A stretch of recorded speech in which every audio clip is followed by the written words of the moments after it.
ఎన్నికల సమయంలో ఇచ్చిన హామీ మేరకు కాంగ్రెస్ సర్కార్ రైతు రుణమాఫీపై తీవ్ర కసరత్తు చేస్తోంది.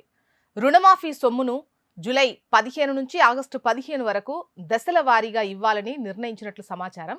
అయితే మొదటగా 50,000 లోపు వారికి చెల్లించి ఈ ఫండ్ ఈ విధంగా స్టార్ట్ చేసి ఆ తర్వాత అవైలబిలిటీని బట్టి 75,000 ఆ తర్వాత లక్షకు క్రమంగా పెంచుకుంటూ బ్యాంకులకు జమ చేసేటువంటి సిస్టమ్ను గవర్నమెంట్ పరిశీలిస్తున్నట్లయితే తెలుస్తోంది. రైతుల్లో 70% మంది కూడా ఈ లక్షలోపే రుణాలు తీసుకున్నట్లుగా సర్కార్ అంచనా వేస్తోంది. తొలి దశలో వీరందరికీ మాఫీ చేయాలని యోచిస్తోంది. అయితే మిగిలిన వారికి ఈ ఆగస్టు 15లోగా జమ చేస్తే ఎలా ఉంటుంది అనే దానిపై అయితే ప్రస్తుతం చర్చలు నడుస్తున్నాయి.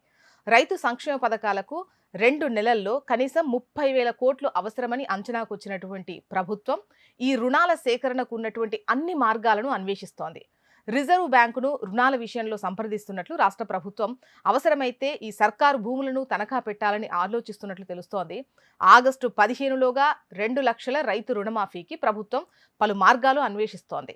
నిధుల లభ్యతపై స్పష్టత వచ్చాక అర్హుల గుర్తింపు ప్రక్రియ అనేది స్టార్ట్ అవుతుంది. ఆగస్టులోగా ఆ మేర రుణాలు తీసుకుంటేనే స్కీమ్ల అమలు సాధ్యమవుతుంది.